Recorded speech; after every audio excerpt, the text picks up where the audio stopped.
提時光是個極遠的奢望，來面對每個灰色現實，從來純白亦會有漆黑。提起，而其實我還記得，常隱藏的門怎樣開？那鎖匙本來早已在。若有日前步去，這一生會變改，方知其實我也都可被愛。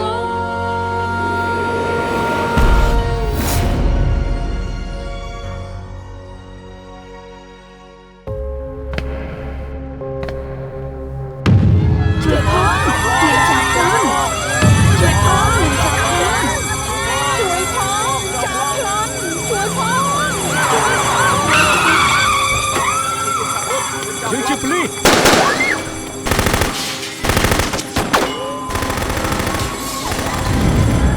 បានតើ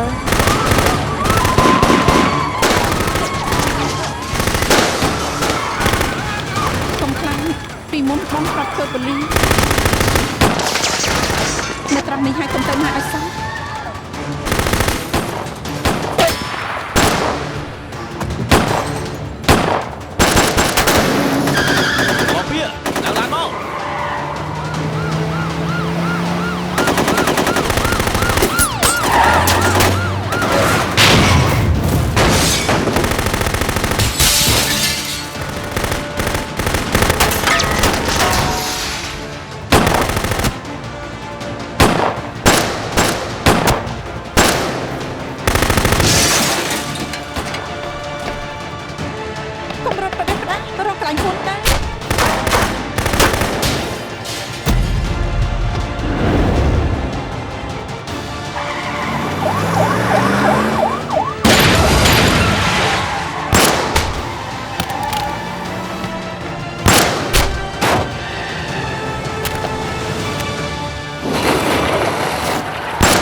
ហើយយិនដេញតាមទៅហើយរីកាផង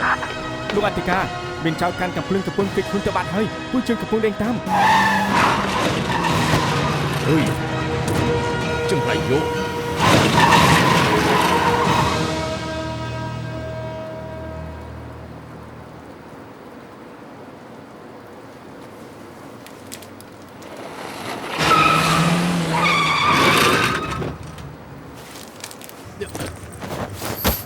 ទៅចាំយើងនៅបន្ទប់ទឹកជនពិការបើមិនមែនយើងហាប់បើកទ្វារតើយល់ទេ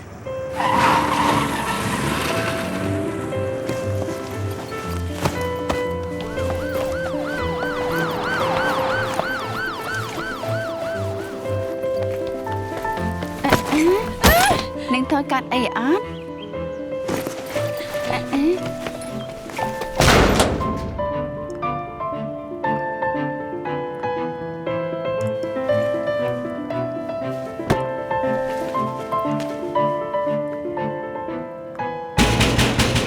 មានមនុស្សនៅអត់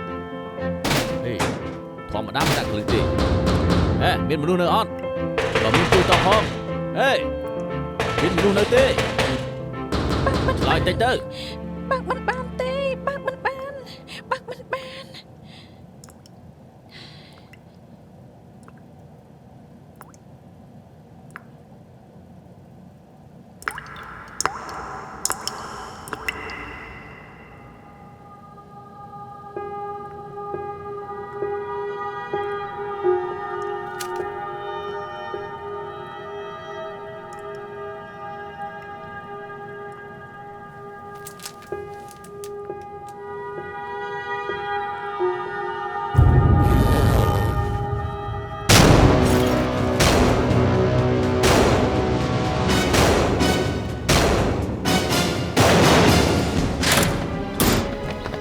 នៅក្នុងនេះរបបនេះមានន័យខ្លះទៅប៉ាគាត់ឲ្យមកខ្ញុំ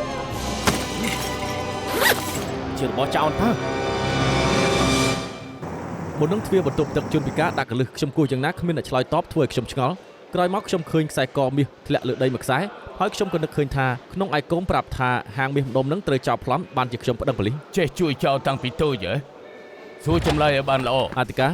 ជួបក្មេងប្រុសនៅកន្លែងកើតហេតុមានអ្នកប្រាប់ថាគេហៅចោលថាប៉ាប្រហែលជាជាប់ការពាក់ព័ន្ធនាំគេចូលទៅសួរចម្លើយទៅលោកអធិការគ្រួសារពួកគេមិនតាន់មកធ្វើអញ្ចឹងមិនល្អទេកូនចៅយើងរបួសច្រើនអ្នកណាស់នាំទៅភ្លាមមាសនៅជាមួយឯងរឿងអីមិនដឹងថាគេនៅណាគេនិយាយថាមិនខ្លះឆាប់ប្រាប់មកខ្ញុំប្រាប់ច្រើនដងហើយម្សិលមិញប៉ានាំខ្ញុំទៅទីនោះទៅបានម្ដងគាត់ប្រាប់ឲ្យខ្ញុំចាំនៅក្នុងបន្ទប់ទឹកខ្ញុំប្រាប់ថាចង់ទៅរៀនប៉ាក៏តែកំភ្លៀងខ្ញុំមុននេះខ្ញុំចាំគាត់នៅក្នុងច្រកគាត់បោះកាបូបឲ្យខ្ញុំរួចក៏ទៅបានគិតឲ្យច្បាស់ហើយចាំនិយាយដឹងឬអត់ថាបើកុហកគឺជាប់គុកណាខ្ញុំអត់ដឹងទេខ្ញុំមិនពាក់ព័ន្ធជាមួយទេមិនពាក់ព័ន្ធណាមើលឯងចុះខ្លាចឡើងញ័រខ្លួនហេតុអីក៏ដឹងថាគឺជាឪពុកឯងទៅប្លន់នៅទីនោះប្រយុទ្ធមិញនេះប៉ានឹងម៉ាក់ទូរស័ព្ទនិយាយគ្នាហើយខឹងគ្នាយ៉ាងខ្លាំងសូហ្វៀកុំទៅអីបងសុំវសុំពេលតាមមួយថ្ងៃ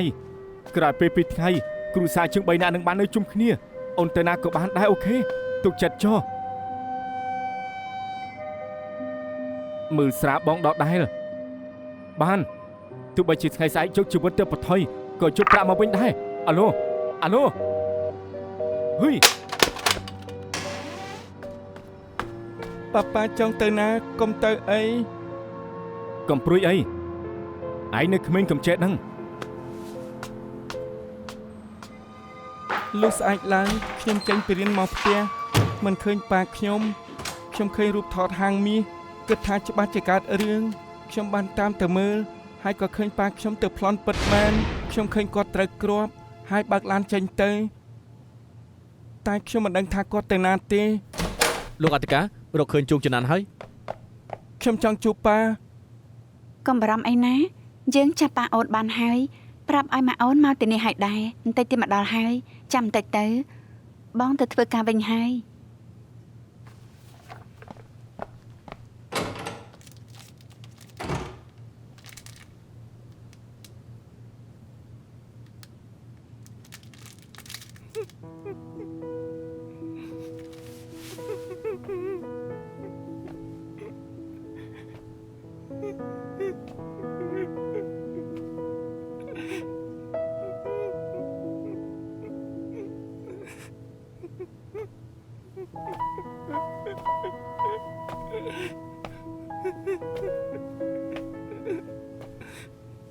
បងខ្លាចណាស់មែនទេបងក៏ចាំបាត់ដែរមែនទេពួកបងតាក់ទងមកឲ្យតែមិនឃើញគាត់ចេញពីហុងកុងហើយយើងឃើញឡានប៉ូលីសចតនៅភ្នំស៊ីកុងឃើញប៉ាប្អូនហូរឈាមច្រើនស្លាប់បាត់បងកុំយំអីណា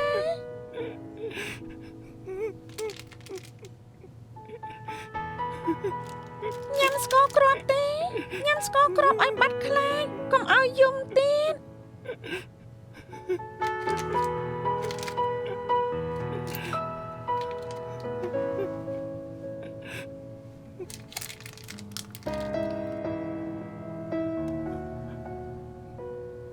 នេះជាស្ករគ្រាប់ចុងក្រោយរបស់ខ្ញុំហើយ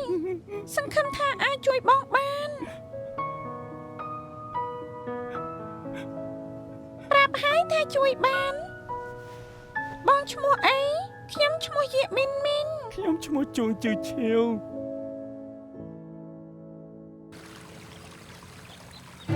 ទេប្រយ័ត្នផងកូនប្រយ័ត្នដួល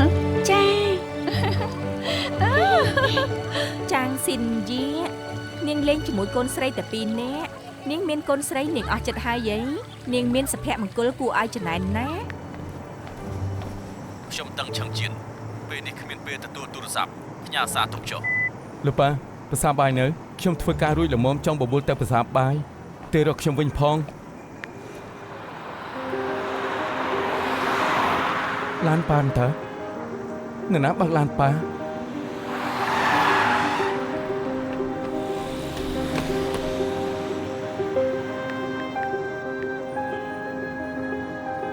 បងយងខ្ញុំរេប៉ាខ្ញុំនៅអត់ទៅបែងជាមួយមិត្តរួមការងារអូបាទប៉ុណ្ណឹងចុះអរគុណ ថ្ងៃនេះឆាប់ចេញពីរៀនណាបាត់ផ្លូវកោងនេះដល់ហើយចុះមកចាំទៅ ចាដឹងហើយអ្នកម៉ាក់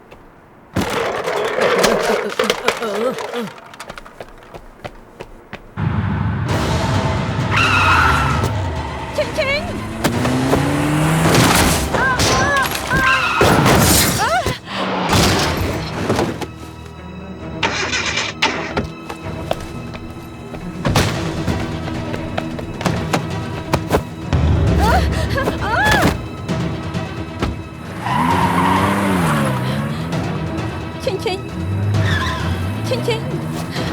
ឈិញឈិញយ៉ាងមិនហើយកូនតែហៅឡានពេទ្យហើយណា បន្តិចទៀតឡានពេទ្យមកដល់ អ្នកម៉ាក់ជួយទេរកលោកប៉ាឲ្យផង កុំខ្លាចម៉ាក់នៅទីនេះហើយ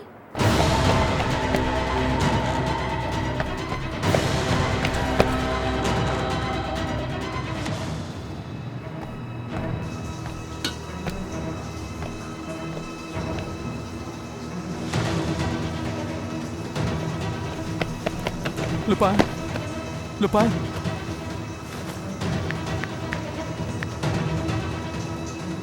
អាឡូមានមនុស្សរបួសក្បាលសុំឡានពេទ្យផង ពួនតិចទៀតតើបានទេ បងថ្លៃខ្ពស់ប៉ុណ្ណឹងហើយ បែបនេះថតយករូបតែមួយមិនបានទេ បានតែប៉ុណ្ណឹងឯង អូខេយើងមើលសិនមើល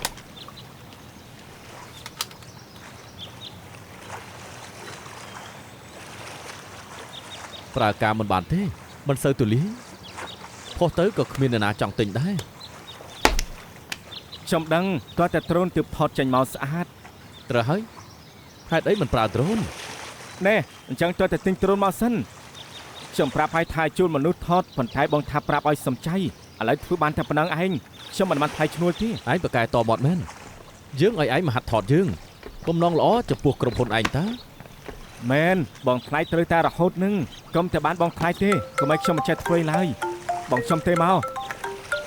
មិនទទួលតែមកគ្មានអីទេគ្រាន់តែសួរថាបែបនេះល្អទេបែបនោះល្អទេរួចការងារសំតែទៅវិញ សួស្តីហើយខ្ញុំមនុស្សស្នេហ៍យ៉ាងសិនសៀវក្រុមស៊ើបអង្កេតទី1សិនជាខាងកើតនេះលោកជាសាច់ញាតិតាំងឆឹងឈៀនមែនទេ មែនខ្ញុំជាកូនប្រុសគាត់ខ្ញុំជាអ្នកប្តឹង លោកនៅម្នាក់ឯងហី ខ្ញុំនៅម្នាក់ឯងកូនស្រីធ្វើការនៅចិនតែខ្ញុំទេប្រាប់ឲ្យឆាប់មកហើយ ខ្ញុំមានសំណួរចង់សួរលោកយល់តោះទេ អត់ទេអញ្ជើញ អូខេខ្ញុំចង់ដឹងថាពេលនេះអ្នករបួសយ៉ាងម៉េចទៅហើយ ប៉ាខ្ញុំនៅសន្លប់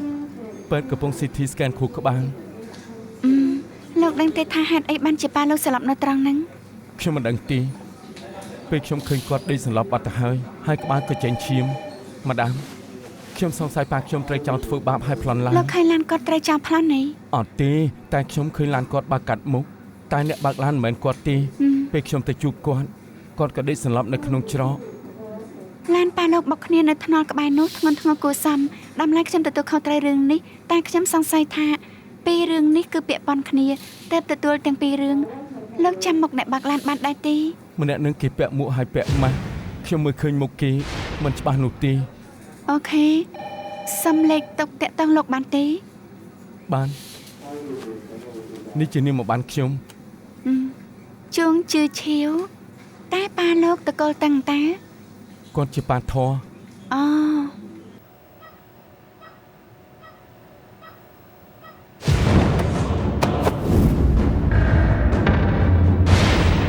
ឬមួយជាប៉ាចេញពីគុកហើយឯង ខាងលោកវាបំភ្លឺថាលុយសុទ្ធនិងគ្រឿងអលង្ការដែលបាត់ទៅសរុប5លាន3សែននៅមានលុយសុទ្ធនិងគ្រឿងអលង្ការមួយឈុតនេះដែលរកមិនទាន់ឃើញក្នុងអេក្រង់ដែលបង្ហាញឲ្យឃើញមានលុយសុទ្ធនិងគ្រឿងអលង្ការជាភស្តុតាងដែលរកឃើញពីកូនស្រីចុងចោតយាកមីនមីននៅថ្ងៃដែលកើតហេតុហើយយាកមីនមីនបានសារភាពថាភស្តុតាងទាំងនេះយាកសៀធានឪពុកនាងបានបកគលឲ្យនាងដោយនាងមិនដឹងខ្លួន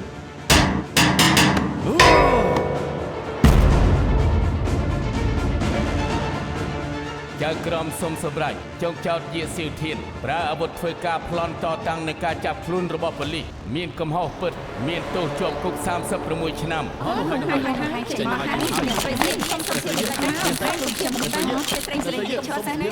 នឹងកូនស្រីចៅអន្តារៀនថ្នាក់ជាមួយកូនឬអត់កុំលេងជាមួយគេឲ្យសោះណាកូនក ូនស្រីចៅវាមិនចេះបដាយកូនទេកូនកុំទៅលេងជាមួយកូនចៅណាកូនណា ធំឡើងមិនញៀនឆ្នាំកលក់ខ្លួនដែរ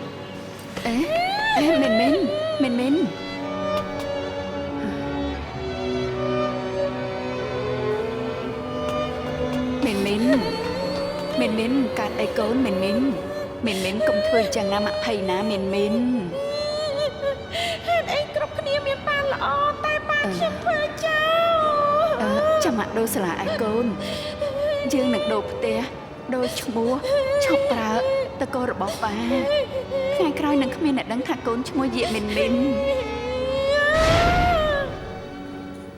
អ្នកស្រីយ៉ាងសិនយា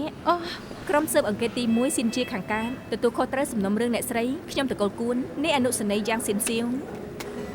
យើងមានរឿងចង់សួរអ្នកស្រីបន្តិច តើនិយាយខាងក្រៅបានទេ អូខេខ្ញុំចង់សួរអ្នកស្រីថាពេលហ្នឹងឡាននោះបើកមកបុកឡានអ្នកស្រីដែររបៀបណាហើយគេដណ្ដើមឡានអ្នកស្រីទៅយ៉ាងម៉េចហើយអ្នកស្រីចាំមកចាប់បានទេ ពេលនឹងខ្ញុំខ្លាចណាស់ខួរក្បាលទៅទេស្អាតដែលចាំបានខ្ញុំប្រាប់ប៉ូលីសចរាចរណ៍អស់ហើយអ្នកនាងសាកទៅសួរគេទៅ បងស្រីបងកាត់អីដែរអត់ មិនអីទេ មិនមែនតែរកបងរឿងធំបែបនេះអូនគួរតែរកបងមុនគេ ខ្ញុំទេហើយតែបងមិនទទួល មិនមែនតែរកប្អូនអូនក៏ដឹងថាបងនៅជាមួយគេ សួស្តីខ្ញុំតកូយ៉ាងជាប៉ូលីសទទួលខុសត្រូវសំណុំរឿងប្រពន្ធលោក ម៉ាដាមប្រពន្ធខ្ញុំមិនសូវចេះនិយាយមានរឿងអីទៀតខាងយើងរីករាយនឹងសហការ អូខេអ៊ីងហៅឡាន់ យ៉ាងណាក៏ជួយចាប់ចោលឲ្យផងចុះ កំព្រួយអីខាងយើងនឹងប្រឹងអស់ពីសមត្ថភាពអញ្ចឹងឆាប់រំខានហើយបើខាងយើងរកឃើញឡានដែលបាត់ទៅឬត្រូវការឲ្យពួកលោកជួយយើងនឹងតាក់ទងមករកលោកលីសិនហើយ អរគុណ អរគុណហើយ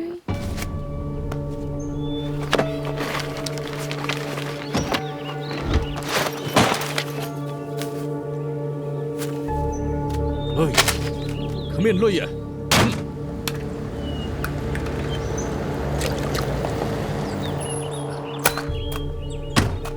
លបងធាន ហេតុអីថ្មនេះទើបមក អាយ៉ាសិក្សាខ្ញុំរត់ទាំងក្តាប់ព្រួយបែបនេះគឺពិតជាពិបាកណាស់ណែ កុំនិយាយច្រើនពេកយ៉ាងម៉េចរកកូនស្រីយើងជាមួយស្រីថោកទាបនោះហើយនៅ រត់ឃើញហើយខ្ញុំនឹងថាបងប្រាប់ប្រពន្ធបងគឺនៅមកដូចចាស់ជរាតែខ្ញុំបានទៅដល់ទីនោះក៏ដឹងថាពួកគាត់ស្លាប់បាត់ហើយ បានន័យថាអត់បានការ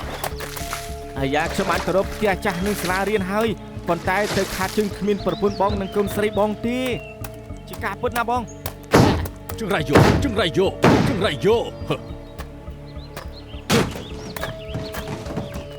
វាទៅយ៉ាងម៉េចបាន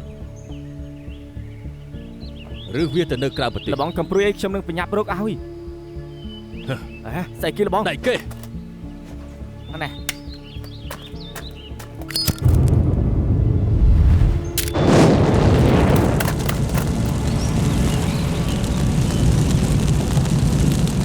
បងសួរអូននាំឈិញទៅធ្វើអីនៅឆ្ងាយម្លេះ ឈិញទៅរៀនតៃខ្វាន់ដូ ឈិញរៀនតៃខ្វាន់ដូ ខ្ញុំសួរហើយបងប្រាប់ថាបាន បងមិនដឹងថាត្រូវទៅរៀននៅឆ្ងាយបើសិនជាម៉ាក់ដឹងគាត់ជេរមិនខានទេមានបាត់អីខ្លះទេ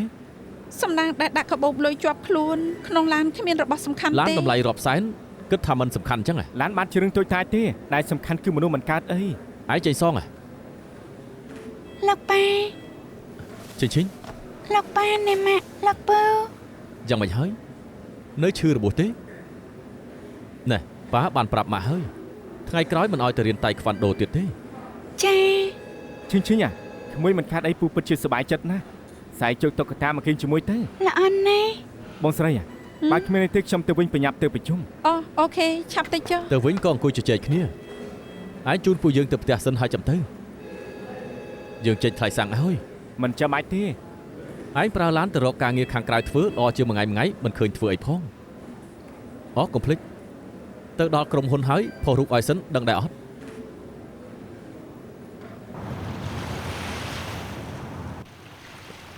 ខ្ញុំទៅមើលសិនថាមីតាមានអ្វីឲ្យជួយទេ មិនបាច់យកលេសកិច្ចមុខទេឆាប់មកនេះភ្លាម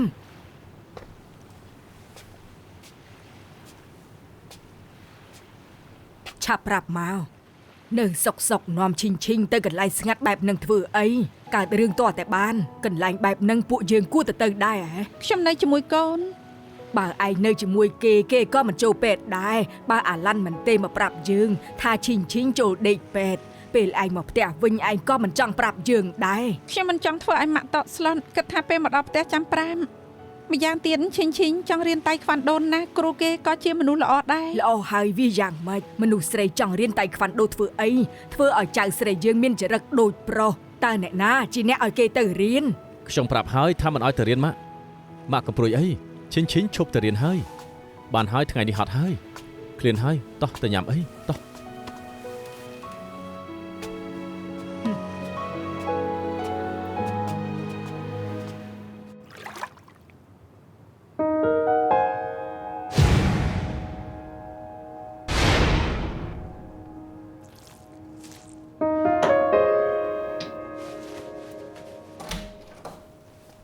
ងូតទឹកបានហើយ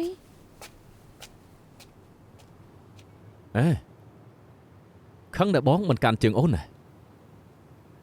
បើកាន់ជើងអូនម៉ាក់ច្បាស់ជាខឹងខ្លាំងជាងនេះ ណាស់ឲ្យចុះទៅងូតទឹកទៅតន់នៅក្តៅ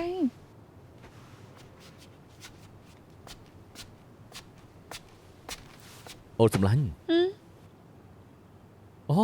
អូនមើលម្នាក់នេះចុះសំណាងល្អដែលបានប្រពន្ធជាកលៀននុបដ្ឋាជិកាប៉ាកែហើយស្អាតទៀតផងអូនថែទាំតាំងពីបងមានរបួសមើលចុះតើបងសំណាងល្អប៉ុណ្ណាទៅ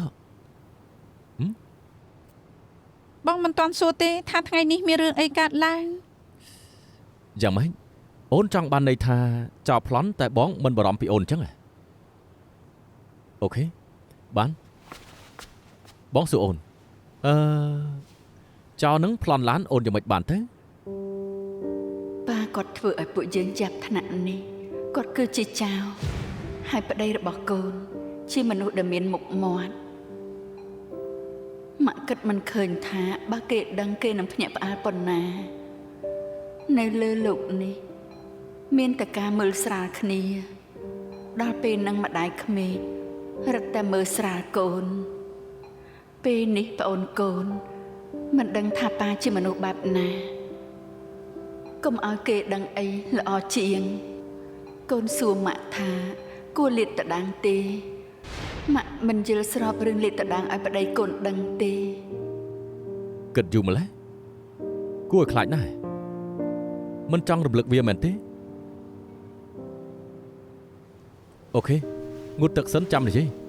កុំនិយាយល្អជាងរឿងអាក្រក់កុំរំលឹកវាទៀតអីអូខេ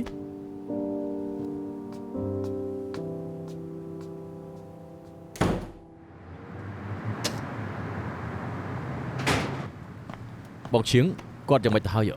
ទៅវាកាត់រួចតែសម្ពាធក្នុងលលាខ្ពស់មិនទាន់ដឹងខ្លួនទេ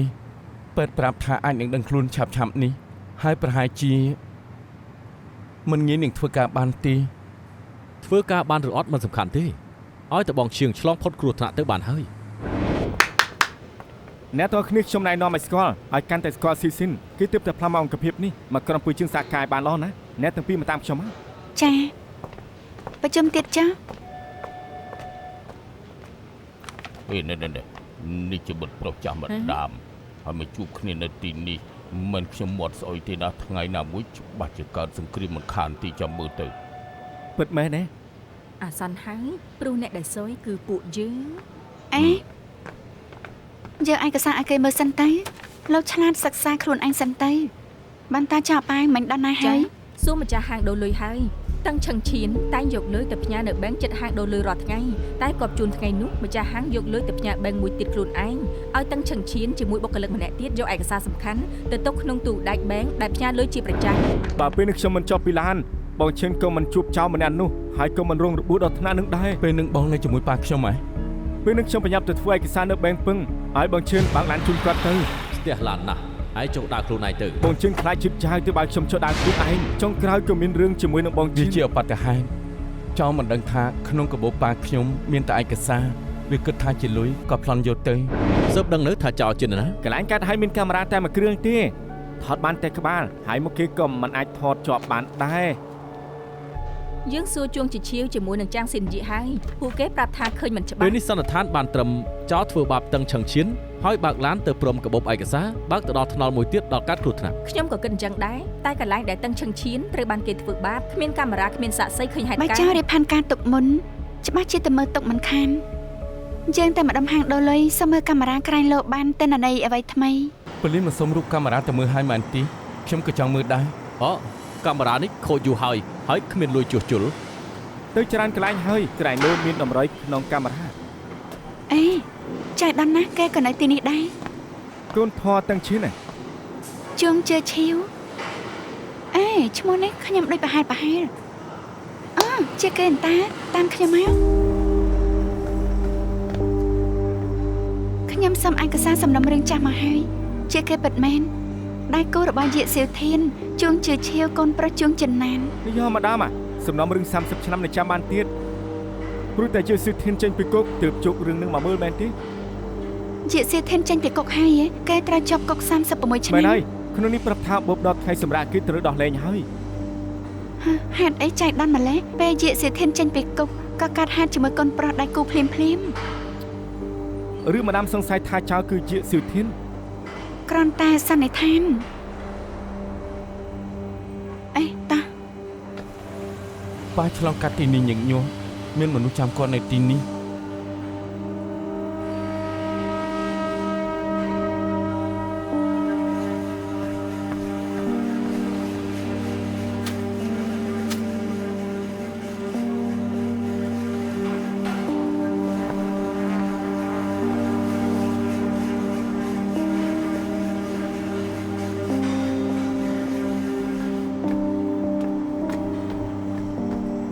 ឯងរកមើលអី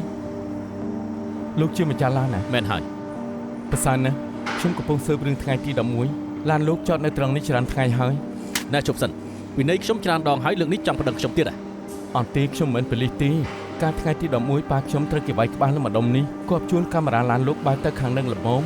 ខ្ញុំសុំមើលបន្តិចបានទេ ដេកដាក់មែន ណែលោកខ្ញុំមិនរំខានយូរទេពេលនេះប៉ាខ្ញុំនៅមិនទាន់ដឹងខ្លួនលោកជួយខ្ញុំផងបានទេជួយខ្ញុំតិចទៅ ខ្ញុំបញ្ញាប់ចង់ជួយប៉ាយកទៅចោះ អរគុណ ជួនជើឈាវលោកធ្វើអីលាក់ផោតាំងអី មើលម៉ារីនេះម្ចាស់ឡានជាអ្នកឲ្យខ្ញុំតាចោទថាលាក់មិនសមខ្ញុំគ្រាន់តែបានតម្រុយមុនម្ដង ដំរីលោករកដំរីធ្វើអី ប៉ាខ្ញុំឧស្សាហ៍ចេញចូលមកដុំនេះមើលម៉ារីនេះអាចថតជាប់គាត់បើប៉ូលីសមកហើយខ្ញុំនឹងឲ្យប៉ូលីសដៃគូម្ដាមខ្ពស់សង្ឃឹមថាភាគរយបិទសំណុំរឿងខ្ពស់ដូចគ្នាចុះ អញហឹកស្អីមែននេះមិនហឹកដាក់គេឆាប់ទៅសិបប្រវត្តិគេមក បាទម្ដាម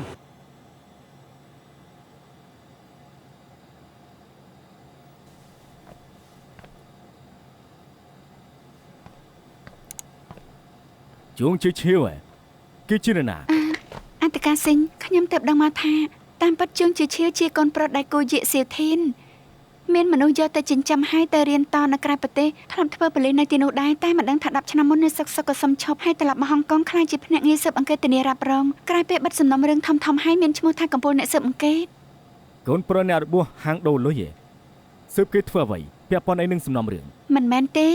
ចៃដានខ្ញុំមើលកាមេរ៉ាម្ដងទៀតកាមេរ៉ាមួយថតជាប់ប្រុសខោអាវខ្មៅបិទមុខកម្ពស់និងរូបរាងស្តៀងយាកសៀវធានមែនតែន ហើយ ហើយលោកមិនគិតថារឿងនេះចៃដន្យពេកទេសក្កិតមើលយាកសៀវធានទៅត្រូវដោះលែងប៉ាថតជួយជាឈាវក៏ត្រូវចោលប្លន់ថែមទាំងរបួសធ្ងន់ធ្ងរខ្ញុំគិតថាយាកសៀវធានចេតនាទៅរកពួកគេរឿងទាំងនេះនឹងតបភ្ជាប់គ្នាខ្លួនឯងខ្ញុំថាជួងជឿឈាវច្បាស់ជាដឹងអ្វីទៀតមិនខាន ទី1នាងត្រូវពិសោធន៍ថាចោលប្លន់ឡាននិងចោលប្លន់ឯកសារគឺជាមនុស្សតែមួយទី2កុំវិភាគអ្វីដែលមិនអាចទៅរួច អន្តការសិញបានខ្ញុំមិនវិភាគ សំណុំរឿងរាប់រយកុំធ្វើអ្វីដែលគ្មានប្រយោជន៍អីសោះ ប៉ុន្តែអន្តការសិញ នៅមានទៀត ធ្វើឥឡូវនេះហើយ អ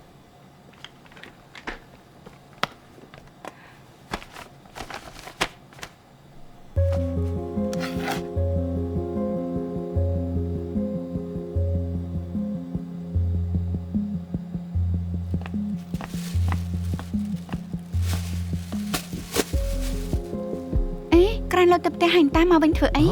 នៅផ្ទះដាច់ភ្លើងចដាយន្តមិនដើរខ្ជិលឡើងជាង10ជាន់បានជាត្រឡប់មកវិញខ្ញុំដឹងថានាងនៅបានខ្ញុំទិញមកផ្ញើ វ៉ាអរគុណហើយ យ៉ាងម៉េចកំពុងសើបរឿងក្តីចោលប្លន់មែនទេខាងឆ្វេងមើលហើយខាងស្ដាំនៅមែនទេ ឥឡូវនេះពូកែណាស់តាលំបាកលោកហើយសង្កេតមើលថាមានអ្នកណាខ្លំមើលតាំងឆាំងឈានឬក៏អត់ Yes sir បន្ធូរអារម្មណ៍ញ៉ាំបណ្ដើមើលបណ្ដើទៅ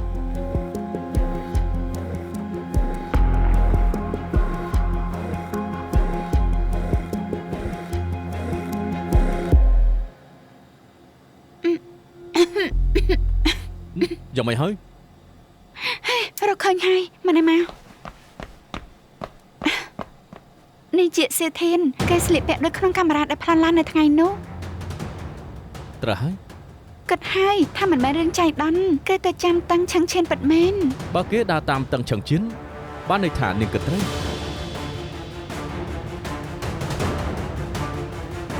ហើយមានឡានមកចាប់បាំង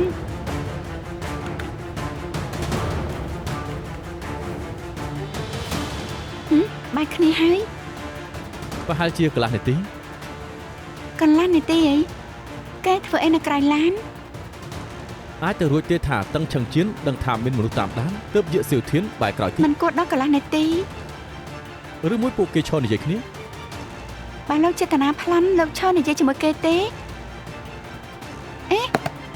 លើកលែងតែពីរអ្នកនេះស្គាល់គ្នាឬជាក្រុមតែមួយនេះឆាប់ឲ្យមនុស្សទៅតាមរយៈសៀធានភ្លាម ពេលនេះ ត្រូវហើយនេះទៅរកអ្នកមើលខុសត្រូវសួររកអាស័យដ្ឋានសិនគេល្បីយ៉ាងនេះមិនពិបាករកទេ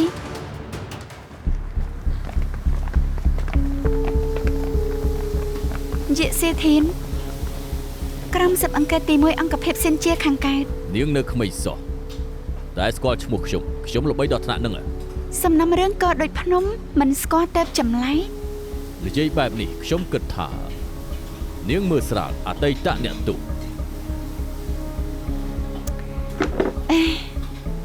លោកយាបានលោកចង់ប្តឹងក៏អញ្ជើញចុះខ្ញុំឈ្មោះយ៉ាងសិនសៀវយើងសង្ស័យថាលោកជាប់ពាក់ព័ន្ធនឹងរឿងវេធ្វើបាបគេឲ្យប្លន់ឡានអញ្ជើញទៅបំភ្លឺនៅប៉ុស្តិ៍ប៉ូលីស នាងឲ្យទៅត្រូវទៅ ថ្ងៃទី11ខែនេះម៉ោង4កន្លះលោកនៅណា អូថ្ងៃហ្នឹងខ្ញុំនៅផ្ទះរបស់គេ មែនហើយពេលល្ងាចគ្មានអីធ្វើនៅផ្ទះខ្ញុំខុសច្បាប់ដែរ ត្រូវហើយនេះជាសាក្សីពេលនេះឈប់ពាក់ព័ន្ធនឹងខ្ញុំហើយ នេះសាក់សីមែនទេយើងធ្វើមិនដឹងទៅថាគេនៅខាងលោកឬអត់ពាក់ព័ន្ធនឹងលោកទេខ្ញុំនឹងឲ្យជនរងគ្រោះមកមើលមុខហើយនឹងដឹងថាមែនឬក៏អត់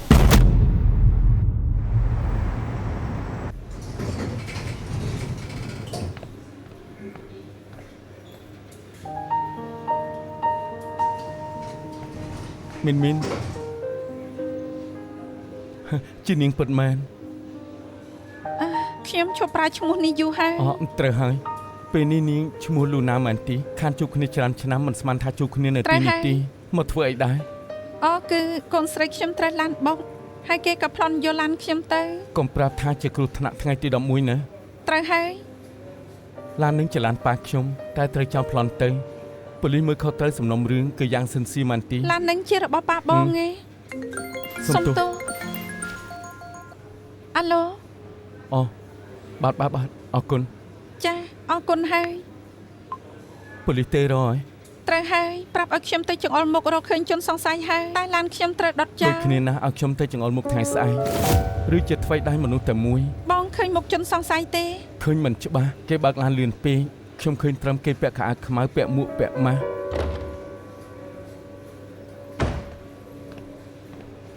ម្នាក់នេះគឺ ជាសាក់សីម្នាក់ដែលឃើញឧបទ្ទហេតុនោះ សួស្ដី ម៉ាក់មកហើយឆាប់ទៅ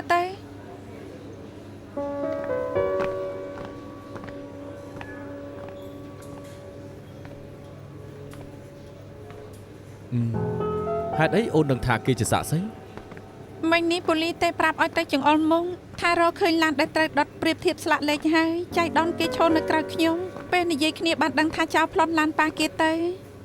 ហើយទៅចង្អុលមុខពេលណា ថ្ងៃស្អែក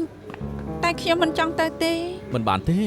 ចោលធ្វើឲ្យកូនស្រីយើងរបួសថែមទាំងដុតឡានបងទៀតត្រូវតែចាប់កុំខ្លាចអីមានបងនៅតែមូល បងសំឡាញ់អូនមានរឿងចង់ប្រាប់បង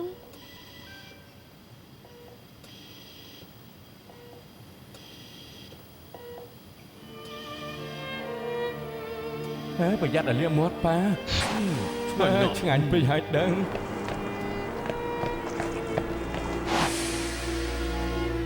លោកប៉ាកុំលោកខ្ញុំណាមិនក៏ខ្លាចជាអញ្ចឹង ប៉ាត្រូវចោលប្លន់ឡានហើយក៏ត្រូវចោលវាយក្បាល ប៉ាថាจะមិនខ្លះបង ពេលប៉ាត្រូវគេវាយក្បាលហើយស្រាំលលាធ្វើឲ្យមានឈាមចេញខាងក្នុងទើបមិនទាន់ដឹងខ្លួន ហើយប៉ាគាត់ដឹងខ្លួនវិញពេលណា មិនដឹងទីតែយើងត្រូវតែជឿជាក់លើប៉ាថាគាត់ត្រូវតែដឹងខ្លួនវិញប៉ូលីសទេរកបងហើយប្រាប់ថាចាប់ជនល្មើសបានឲ្យបងទៅចង្អុលមុខថ្ងៃស្អែក អ្នកស្រីចាងបន្តិចនឹងមានមនុស្សដើរចូលមកអ្នកស្រីមើលថាជាអ្នកដែលប្លន់ឡានអ្នកស្រីមែនឬក៏អត់ពេលនេះចង្អុលមុខបានហើយ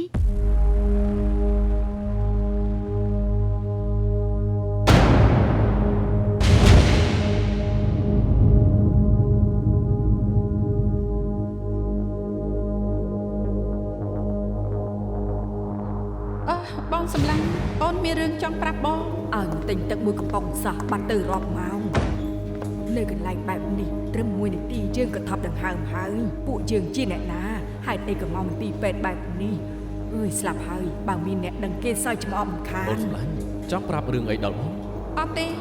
អូនចង់ពីគ្រោះនឹកបងថាចង់ដូរមន្ទីរពេទ្យឲ្យឈីងម៉ាដាមសុំទោសថ្ងៃនឹងខ្ញុំខ្លាចពេកភ័យពេកចាំមុខម្នាក់នឹងមិនបានទេ ចាំមិនបានពិតអី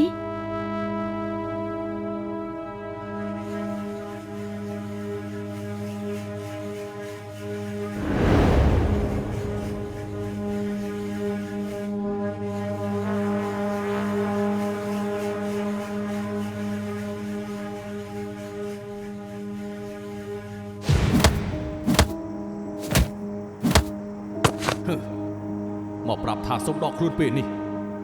ហើយដឹងផែនការហើយចង់ក្បត់យើងហ៎បានចង់ដកខ្លួនហ៎ចាំទទួលសាកសពប្រពន្ធកូនឯងទៅ អើអ្នកកុំអីខ្ញុំព្រមធ្វើលោកប៉ា យ៉ាងម៉េចហើយមើលដល់រអត់ថានរណាជាចៅ ពេលនឹងឡានបើកលឿនពេកឃើញមុខអ្នកបើកមិនច្បាស់ លោកប្រកាសហើយ ខ្ញុំប្រកាស មិញនេះខ្ញុំឃើញលោកមើលជាសេធានមិនព្រិចភ្នែកលោកស្គាល់គេមែនទេ មែនខ្ញុំស្គាល់គេតែមិញនេះខ្ញុំប្រាប់ម៉ាដាមយ៉ាងលម្អិតហើយដោយសារឡានបើកលឿនពេក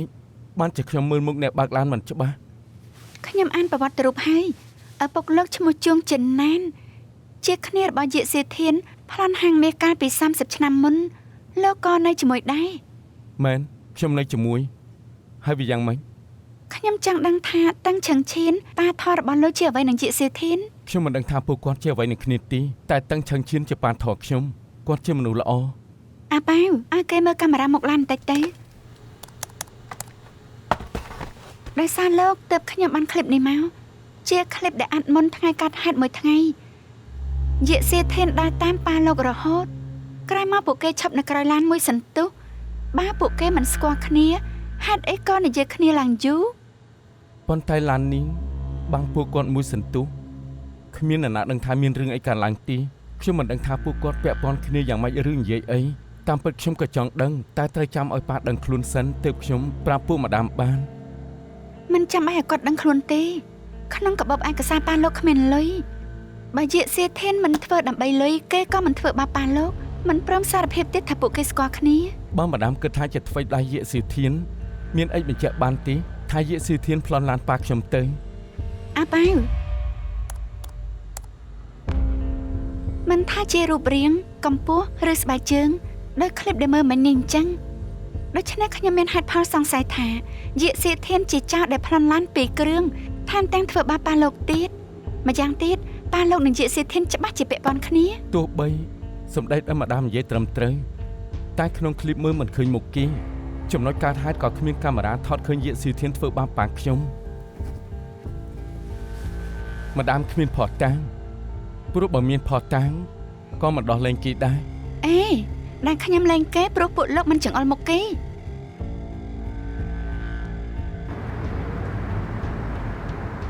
ខ្ញុំនៅចាំយាកស៊ីធានបានមិនអាចទេដែលលូណាចាំឪពុកខ្លួនឯងមិនបាននោះឬគេមិនចង់បកអាក្រាតឬមួយគេមិនចង់ទទួលស្គាល់ឪពុកម្នាក់នេះតែហេតុអីធ្វើជាមួយប៉ាខ្ញុំបែបនេះពួកគាត់នាំគ្នាធ្វើអីនៅខាងក្រោយឡានពេលហ្នឹងគេជាអ្នកធ្វើបាបប៉ាខ្ញុំឬអត់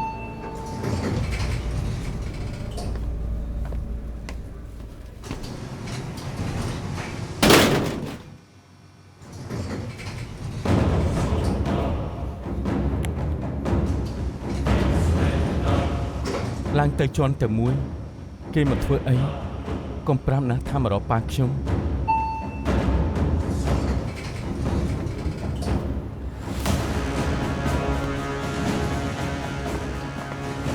ណៃគូក្បាលទៅខាងណាទៅត្រង់ឲ្យបត់ស្ដាំគេមករកប៉ាខ្ញុំ